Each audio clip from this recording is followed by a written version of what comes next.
How We Got Here is sponsored by the Virginia Museum of History and Culture. Journey through Virginia's rich history and discover hidden treasures. You can learn more at virginiahistory.org.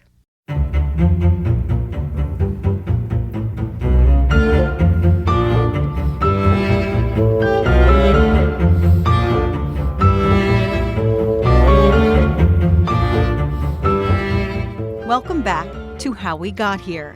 I'm your host, Rachel DePompa, an investigative reporter with the NBC affiliate WWBT in Richmond. I have to first say thank you to all of you who have subscribed to this podcast. We so appreciate it. It's truly amazing to hear about the number of children that are being introduced to topics in history. Really, it's one of the best compliments that we can get. This week on How We Got Here, we are turning back the clock from July 8th through the 14th. We start this episode with a story that takes us from the segregated playgrounds of Richmond to the grassy courts of historic Wimbledon. The birth of a tennis legend who transcended the game. A soft-spoken man who quietly broke racial barriers, turning his star power into altruism, activism, and hope. On July 10th, 1943, Arthur Ashe entered our world. Arthur Ashe was my hero because of what he stood for, because of what he did, and how he accomplished what he did. He did it the right way. That's Lenny Simpson, a lifelong friend of Arthur Ashe. We caught up with him over Skype. He's in a coffee shop, making time to talk about one of the greatest influencers of his life. With a racket in his hand or with a racket not in his hand. He did it with dignity and grace, and I will never, ever forget him for all of the rest of my entire life, because without him, I would not be who I am today. Arthur Ashe is a hometown hero for Richmond, Virginia. Born in 1943, his mother died at the young age of 27. Ashe and his brother Johnny were raised by their dad, who worked as a handyman. It was Ashe Sr. who encouraged Arthur to excel in both sports and school, lessons that he would instill on many others years later. That is what Arthur Ashe believed in. Not only just hitting a little fuzzy tennis ball, but the importance of education, because he felt that that was the difference of everything. Because with a great education, you can live where you want to, you can get the right job for your family, and you can make some of the right choices in life. Ashe started playing tennis at age 7, forced to play on the segregated tennis courts of Richmond's largest blacks-only public playground at Brookfield Park. He had one job to do and one focus, and that was to become the greatest tennis player in the world, despite the odds, despite the adversity that he had to go against. Arthur Ashe's natural talent caught the eye of legendary tennis coach Robert Walker Johnson, who became his mentor. Johnson taught him sportsmanship and the composure that would later become his hallmark style. And Dr. Johnson believed in the philosophy of old school. And the old school method is the older kids take care of the younger kids. So he assigned Arthur Ashe to take care of little Lenny Simpson. And so that's how it all started. Lenny Simpson was just 9 years old and remembers 15-year-old Arthur vividly. He said, I want you to remember something. If you can count on your hand in a lifetime of having 5 genuine friends, not acquaintances, genuine friends, then you have been totally blessed in your lifetime. Now, this is a young man that is almost 16 telling me those kinds of things. In 1958, Arthur Ashe would become the first African American to play in the Maryland Boys Championship.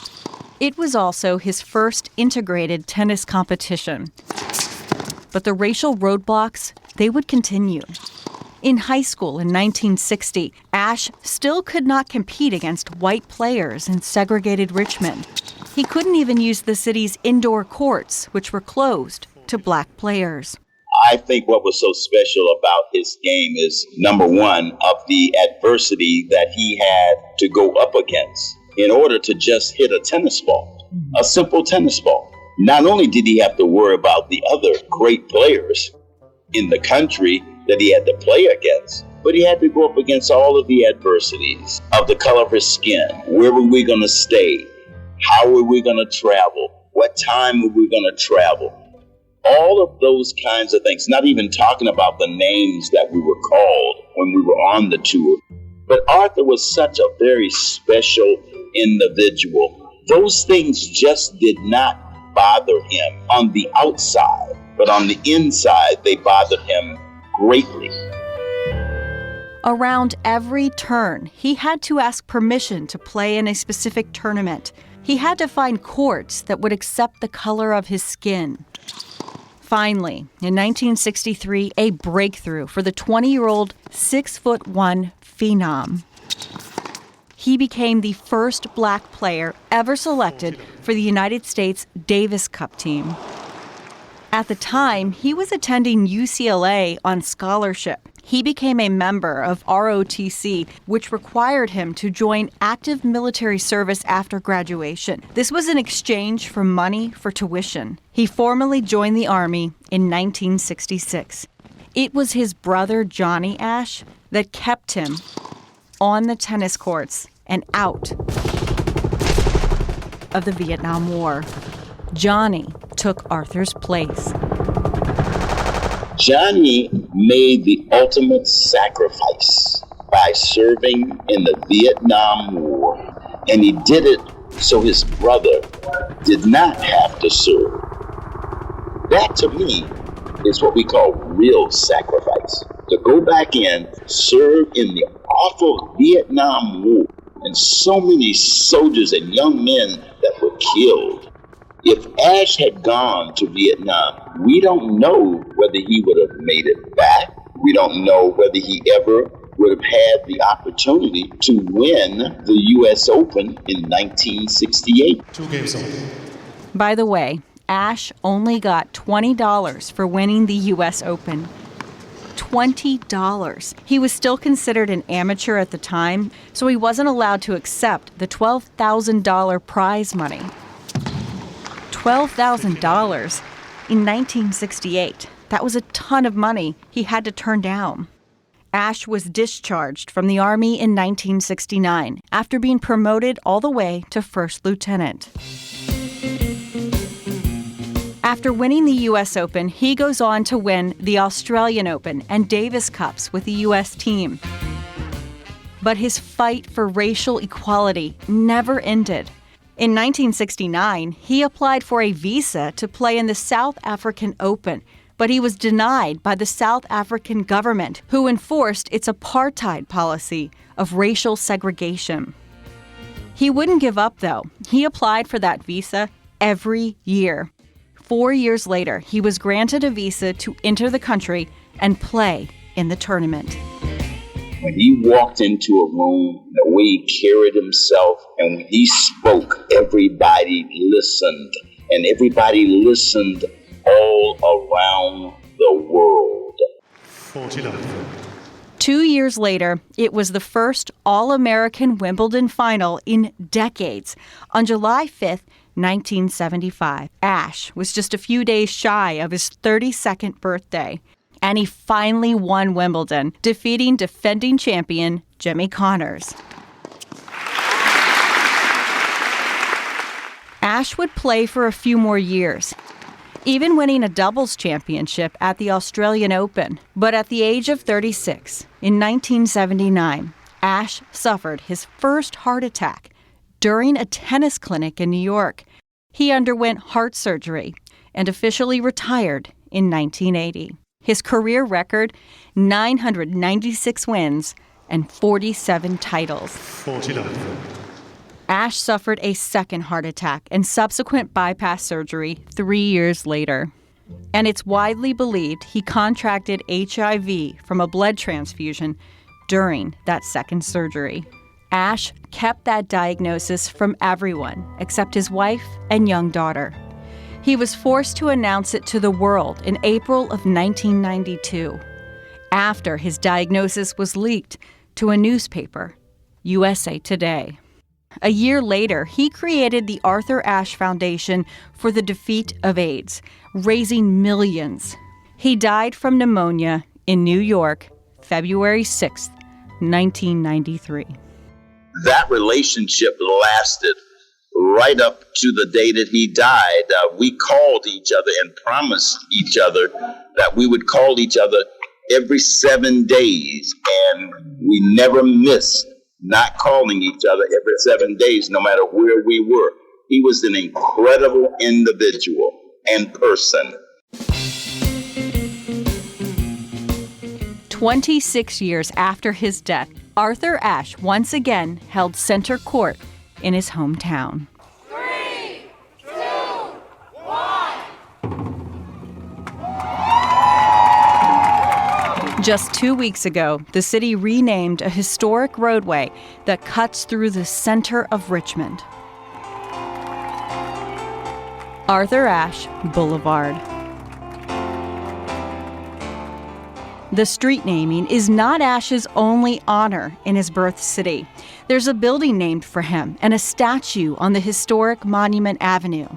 Jefferson Davis Highway, you have Stewart Circle. Those guys have statues too. So why not acknowledge our Black heroes and their accolades with a street and a statue? Look at the history and look at my uncle's background and the things that he did. It's a pretty easy no-brainer. That's Arthur's nephew, David Harris. This change took years to happen. Much like Arthur lived his life, his family kept coming back until the answer was finally yes. Oh man, a lot of excitement. A lot of folks were like, finally. Ashe is still the only Black man to win the singles titles at Wimbledon, the U.S., and Australian Opens. But he's so much more than a storied tennis player. Arthur Ashe, the highly principled activist, author, fighter for civil rights and racial equality worldwide.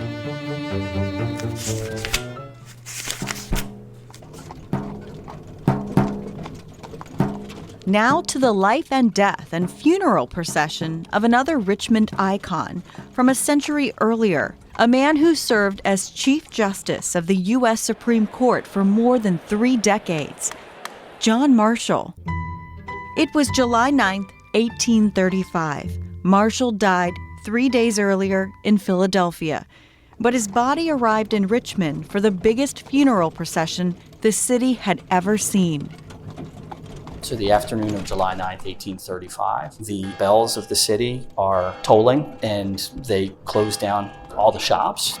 It was the largest funeral procession that anyone at the time could remember. In the newspapers, it's described as the greatest loss for the country since the death of Washington in 1799. So this was a really big deal for the country. It was a really big deal for the city.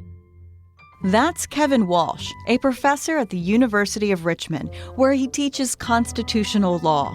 I went to undergraduate at Dartmouth, and then I studied theology at Notre Dame, and then I went to law school at Harvard. We interviewed Walsh right at the exhibit on Marshall he helped put together at the Virginia Museum of History and Culture.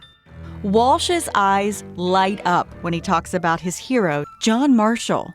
I've heard that. I resemble that remark, I think. So, It's frankly infectious and contagious. Did you ever think you'd be talking about John Marshall on the podcast? At some point in my life, perhaps. If you ask my kids, they think there's probably nothing else I know how to talk about. So, podcasts are amazing. Hopefully people who share those interests and passions will be inspired to check out a little bit more about John Marshall. And to do that, we'll start at the beginning. John Marshall is born on September 24th, 1755. Like Lincoln, he grew up in essentially a log cabin on the frontier. Specifically, Fauquier County in present-day Northern Virginia, which was the frontier in the 1750s. John was the oldest of 15 children. He kind of looked up to his father his entire life. Marshall's dad wanted him to be a lawyer, basically. He says, from the beginning, I was destined for the bar. But there were some disturbances, and Marshall says, my studies were interrupted by the troubles with the mother country, with Great Britain. Shots were fired at Lexington and Concord in 1775, and Marshall, still a teenager, takes up arms. Where you really see Marshall stride into public life is as a 19-year-old lieutenant in the Culpeper Minutemen. It was there that his leadership qualities began to shine through. When a captain didn't show up, Marshall led the Minutemen through exercises. Again, he was just 19. There's a kind of natural leadership and also a kind of judgment and temperament that is remarked on. His cabin mate at Valley Forge would later write of this time and say he was the best tempered man that I knew. When people were discouraged, he'd encourage them. If you go back and look at the records, his unit was healthier. There were fewer people absent from service. Now, does that, not because he had magical powers of healing or anything like that, but because he was able to hold his men together. These Minutemen became part of Virginia's militia, and Marshall found himself under the command of another father of sorts, George Washington. While honoring his father and respecting his father, he also honored and respected the singular founding father, George Washington. So he wrote the first full biography of Washington. Marshall's journey from a lieutenant of the Culpeper Minutemen to Chief Justice of the U.S. Supreme Court took some wild twists and turns. So he actually studies law for 6 weeks at William and Mary. He takes in some law lectures from George Wythe. Really during the break from military service, he gets his law license signed by then governor and his second cousin, Thomas Jefferson. But there's nowhere to practice because the courts are closed. So he can't practice law until we have peace with the British. Once the Revolutionary War ended, Marshall builds a law practice, at one point partnering with Patrick Henry to take a case to the U.S. Supreme Court, which they lost. But Marshall's talents really impressed people who watched him argue the case.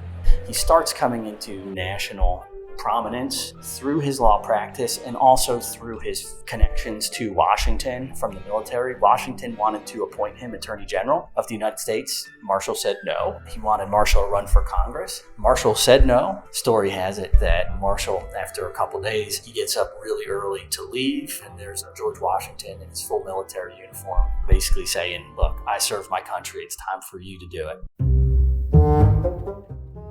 Imagine it. The founding father, the great Washington, standing before you, dressed as a general, commanding you to serve your country. Who would say no? So Marshall runs for Congress and wins. Probably what put him over the edge was an endorsement from Patrick Henry. Henry and Marshall had been adversaries about a decade earlier because they were on opposite sides of whether or not to ratify the Constitution. So Henry's endorsement was a big deal. You have John Marshall, who as a 19-year-old is wearing, literally emblazoned on his chest as a Minuteman, Patrick Henry's famous words, liberty or death. Give me liberty or give me death. I had to play it again. I cannot get enough of the reenactment of that speech at St. John's Church in Richmond. It's such a great moment. Okay, back to our story. As a member of Congress, Marshall ascends the ranks. The president at the time, John Adams, tried to appoint Marshall as his Secretary of War. Marshall didn't want that job, but before he could even find out he'd been appointed and to say no to it, there's a vacancy in Secretary of State, Adams appoints Marshall Secretary of State, and it's as Secretary of State that Marshall supervises the construction of the Capitol. It's also as Secretary of State that when there is a vacancy in the Chief Justiceship due to the sickness and resignation of Oliver Ellsworth, that Adams has this important job to fill as Chief Justice. But Marshall wasn't even Adams' first choice. He asks John Jay to do it. John Jay had been the first Chief Justice. And Jay writes this famous letter back, rejecting the job, basically saying, the federal judiciary will never have the energy, weight, and dignity befitting a national tribunal. I'd rather stay here in New York, have a real job like governor of New York. It's the Secretary of State, John Marshall, who receives that letter, takes it to President John Adams. And John Adams says, well, I suppose I must appoint you. That was 1801, and the rest is history. He would serve as Chief Justice for the next 34 years until his death in July of 1835. John Marshall, the longest-serving Chief Justice in the history of the U.S. Supreme Court, and a Richmond native.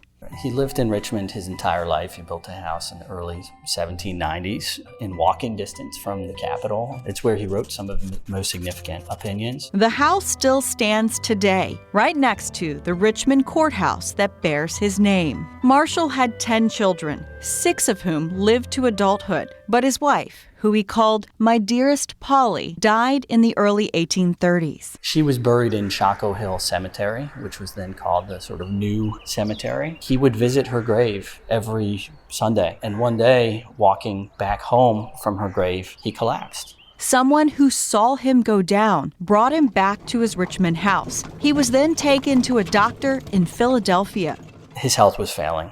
He knew that he was dying. He wrote his own inscription for his tombstone, which was really quite plain, just noting he was born, that he married Mary Willis Ambler. He called My Dearest Polly, and he left the date blank, but he said this blank day in July 1835. He wrote that inscription on July 4th, and he died 2 days later on July 6th. Any of you who listened to episode 5 know that the 4th of July was not a good day for politicians from Virginia, as Jefferson and Monroe died on that date. But Marshall's death was treated no differently. This was viewed as a national calamity. The Philadelphia bar gathered to honor him. They passed resolutions in the city, put together a delegation to accompany his body back down to Richmond.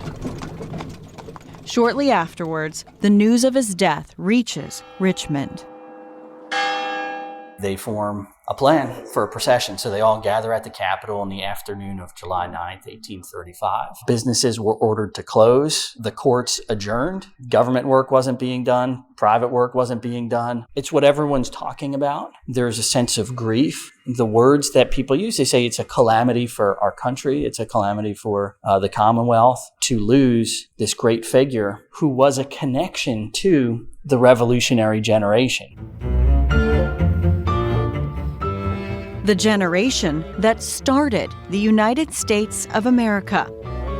John Marshall, one of its often unsung heroes, was buried in Shockoe Hill Cemetery, next to his dearest Polly, underneath a headstone whose inscription he had written less than a week earlier.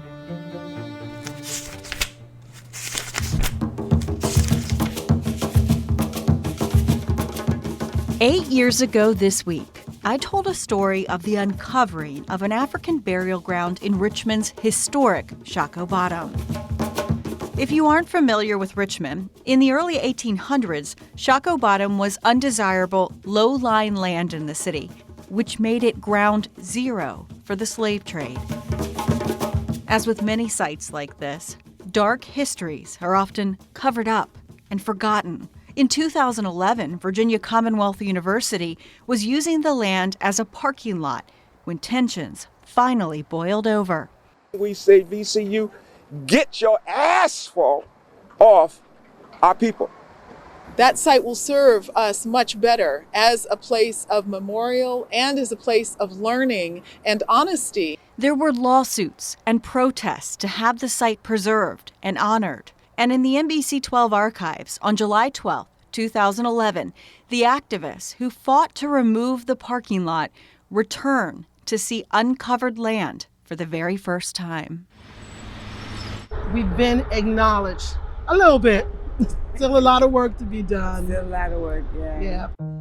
Donnell Brantley and Rolanda McMillan never thought they'd see this day. Back in 2011, on the 150th anniversary of the start of the Civil War, they used their bodies as shields to try and stop cars from parking here. We don't know who's there, but we do know that this is where Black America started. This 2-acre location is where many African Americans can trace their roots. A map dating back to at least 1804 calls this area burial ground for Negroes. Though history tells us this site's significance is much more than a cemetery.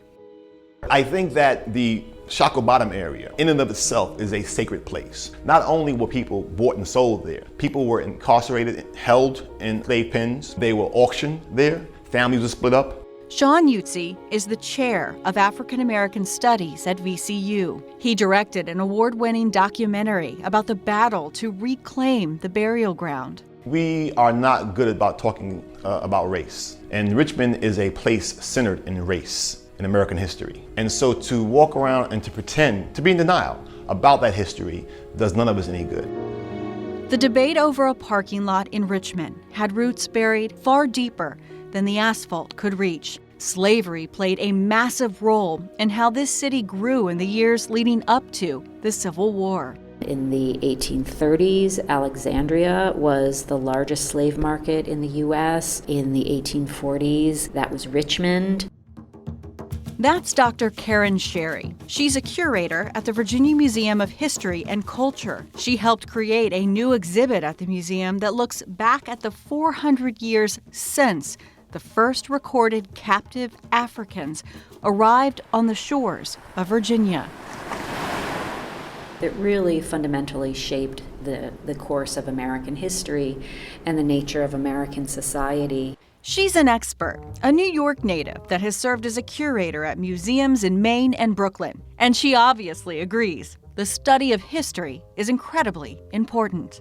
I'm obviously biased. I'm a historian, of course. I think history is important. You know, we kind of have to understand where we came from as a society in order to appreciate where we are today and to guide us as to where we go for the future. But when you look back at the history of slavery in Virginia, 1619 in particular, it didn't take off as quickly as you might have thought. Initially, most of the labor for the colony was provided by white indentured servants from England. They were used to cultivate tobacco, which is very labor-intensive. Planters realized it was much more profitable to them if they could use enslaved Africans. In 1670, 80% of the colony's labor was provided by indentured servants. By around 1700, 1710, that ratio is reversed. 80% of the labor is provided by enslaved Africans. Slavery was pretty deeply entrenched in Virginia's economy and society by 1700. Think about that. In a span of just 30 years, this part of the New World moved drastically towards the dependence of slave labor. And the international slave trade did not slow down during the 18th century. Throughout this long history, up through 1865, Virginia always had one of the largest populations of enslaved people of any colony and then state. 40% of the population of Virginia was enslaved for at least a century. Just horrifying. We also see Virginia developing into the economically and politically most powerful colony of the British colonies in North America, and that was largely through the tobacco economy. Tobacco became basically the currency, the money that drove Virginia's economy. The money driving the economy came from the blood of slaves. The planter system was one that concentrated wealth and political power among a very small elite class of planters. And this was during the time of the American Revolution, the fight for liberty and freedom from Britain. The irony in this time period, striking. the deep paradox of that sentiment, given that all of the original 13 British colonies practiced slavery in that period. After the Revolution, we do see an increasing divide over the issue of slavery. Generally, it's regional. We see all of the northern states gradually abolishing slavery while it becomes ever more deeply entrenched in the South. But agriculture in Virginia was changing, with crops requiring less work being planted to help revive the soil from tobacco's ravenous roots. We have this situation where Virginia planters don't need quite as many slaves as they had in the past if they've shifted their crops from tobacco to a greater variety. They were planting more wheat and corn, but things were also changing in the states to our south. We start to see a rising demand for enslaved labor, for what became known as king cotton. But in 1808, the U.S. government banned the international slave trade, saying that no slaves were to be imported from other countries. But business was booming in the Deep South. And it's here where we see the rise in the domestic slave trade and Richmond's role in this horror against other human beings. This is something that many people don't know. They think of Virginia economy and they think of tobacco. And while tobacco was always, and I believe it still is, the largest agricultural industry in Virginia in the antebellum period of the 19th century, the decades leading up to the Civil War, the domestic slave trade was Virginia's largest industry. Not cotton, not tobacco, the sale of people. Throughout this period, Virginia was the largest force in the domestic slave trade, in that it was the state that exported the highest number of enslaved peoples of any U.S. state. Here in Richmond, people were bought and sold in an area you can walk around in today, Shockoe Bottom. The slave trade was concentrated in the area around 15th Street, so just a few blocks east of the state capitol. And that proximity, I think, is very symbolic and very meaningful in and of itself. The business was brutal, and it involved way more entities than just a slave owner, auctioneer, and buyer. The railroad industry, by the 1840s and 50s, most of the tens of thousands of enslaved people who were sent, usually downstate, were transported by the railroad or through waterways. The mighty James River was a highway for the sale of slaves. It involved auctioneers, it involved banks, it involved suppliers of provision, whether it was clothes to clothe the enslaved people who were put up on the block, or whether it was food for them. There were a series of slave prisons. Many people have probably heard of Lumpkin's Jail, which was one of the most notorious slave prisons right in the kind of valley of Shockoe Bottom, the base of Shockoe Bottom, in an area that was called Hell's Half Acre. That name, Hell's Half Acre, a name that lived up to its meaning. Enslaved people were kept sometimes for just a few days, sometimes for a few months.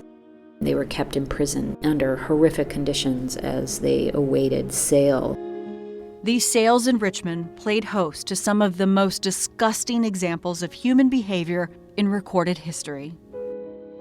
Various authors describe the scenes of intense emotional horror of witnessing families being split apart on the auction block, of children being ripped away from their mothers.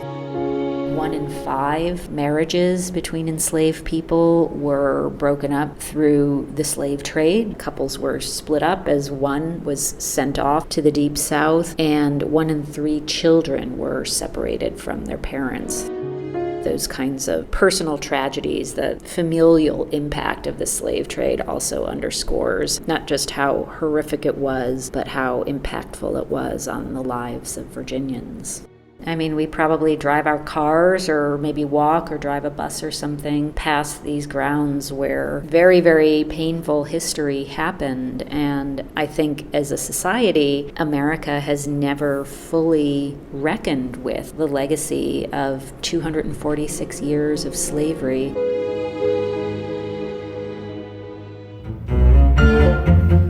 Centuries of enslaved people, thousands bought and sold right here in Richmond. A history covered over by interstates and even parking lots. The sacred ground where many in Black America can trace their roots.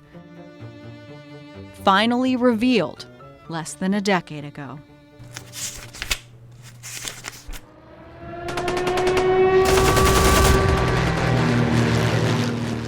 Back in episode 1, we talked about D-Day, specifically the Bedford Boys and their sacrifice on June 6, 1944. This year marked the 75th anniversary of one of the largest invasions the world has ever seen. But what we often don't hear about is what happened after D-Day. Of course, the idea then was for the United States to break out of the beaches in Normandy, push across France, and ultimately into Germany and end the war. That's James Pasqualini. He retired from the Army as a lieutenant colonel and worked as the deputy director of logistics for the CIA. He's originally from Pittsburgh, but he'll be in Richmond on July 11th to honor his uncle, who was killed July 11th, 1944. My family always talked about his service and his sacrifice. My family has a tradition of service to the military. My grandfather and grandmothers, all four of them came from Italy, immigrated to the United States around the turn of the century in 1900. They had 8 children, 6 boys and 2 girls. And 5 of the boys served in World War II. And my dad was... He really means almost. Ben was in the Army Corps of Engineers. All of them. Uncle Dave was Army Air Corps, and Uncle Frank was Armor. It was his Uncle Frank who sacrificed his life for our country 75 years ago this week during the battle for Hill 192 in France. But his story begins on D-Day as he and his comrades hit the sands of Omaha Beach. Had a very difficult time. Omaha was considered one of the hardest beaches to hit in the D-Day invasion. 17 tanks were deployed as part of his company. 9 of the tanks were lost at sea, and only 8 of them actually reached Omaha Beach. So they took heavy losses right from the very beginning of D-Day. But Corporal Frank Pasqualini made it past the beach. Next came Hill 192. Hill 192 was a piece of high ground near St. Lo, France. The United States military, of course, tried to take Hill 192. Whoever controls the high terrain controls a lot of the defensive positions and can really influence the battle. The Germans were very heavily fortified on the hill, so when they first attempted to take it in June, they failed. So they gave up and decided to regroup. And then on July 10th, they decided it was time to make another push for the hill, to take the hill so they could take St. Lo, France, ultimately to push out of Normandy across France and then all the way to Berlin. The strategy was in place, and the next morning, Pasqualini was part of the first wave to try to take that hill. So at 6 o'clock that morning, the attack began. 6 Sherman tanks of Alpha Company, 741st Tank Battalion, led the assault on the hill. That's Pasqualini's battalion. It was going uphill. Of course, it was wet, muddy that day. So they were fighting uphill against the heavily fortified German defensive position. It was overcast and foggy that morning when the attack began. There were 5 Americans in the tank. Staff Sergeant Fair was the tank commander. Specialist 4 Tech Nixon, Corporal Pasqualini, my uncle, Private Perkins, and Private Buchanan. All 6 of the Sherman tanks were destroyed by German fire within minutes as soon as they crossed the line of departure.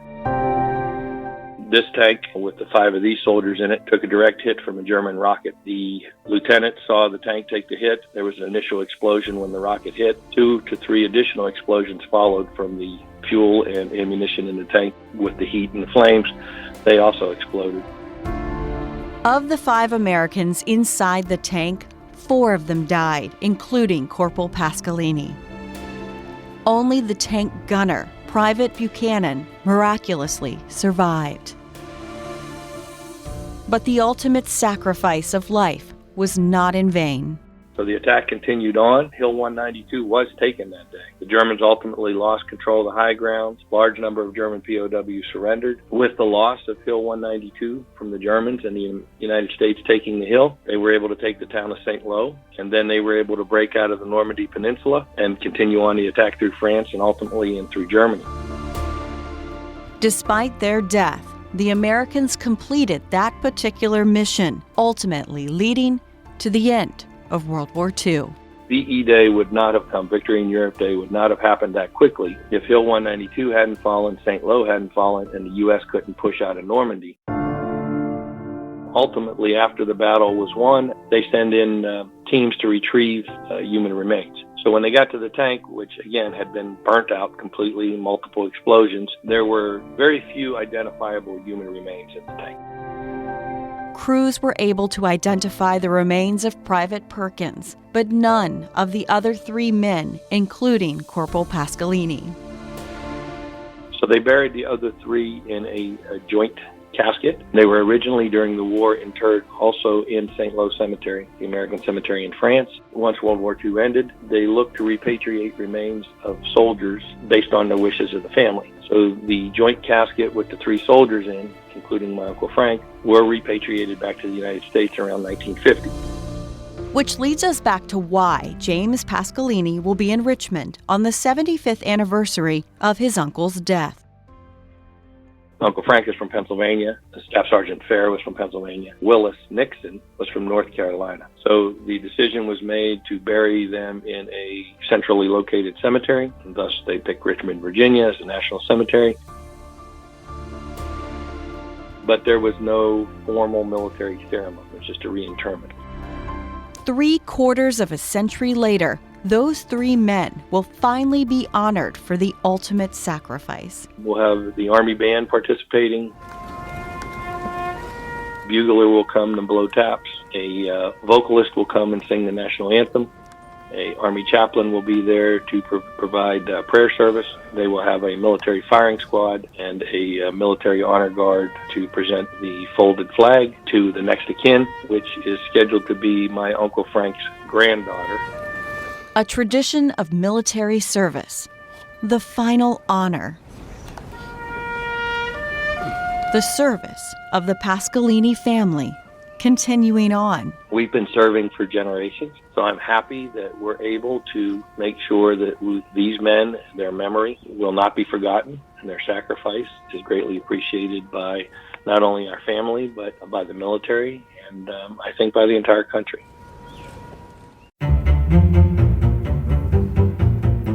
This honor, this remembrance, hailing back to a famous quote by President Franklin Delano Roosevelt. Those who have long enjoyed such privileges and freedom forget in time that men have died to win them. The whole purpose of the ceremony on July 11th is to ensure that we're demonstrating that we will not forget and we will never forget those sacrifices.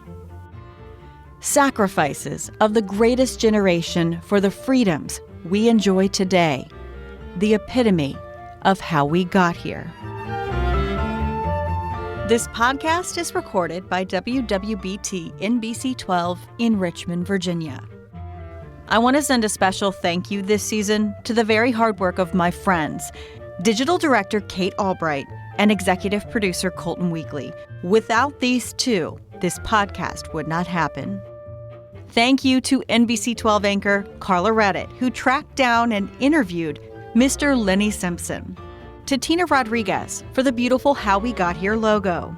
Kevin Walsh, James Pasqualini, Sean Utzi, Dr. Karen Sherry with the Virginia Museum of History and Culture. This is our final episode of Season 1. But don't worry, we'll be back in your life next Monday with a bonus episode. And we're already hard at work on Season 2 of How We Got Here. It will start in November. And if you don't mind, rate and review us so others will find us.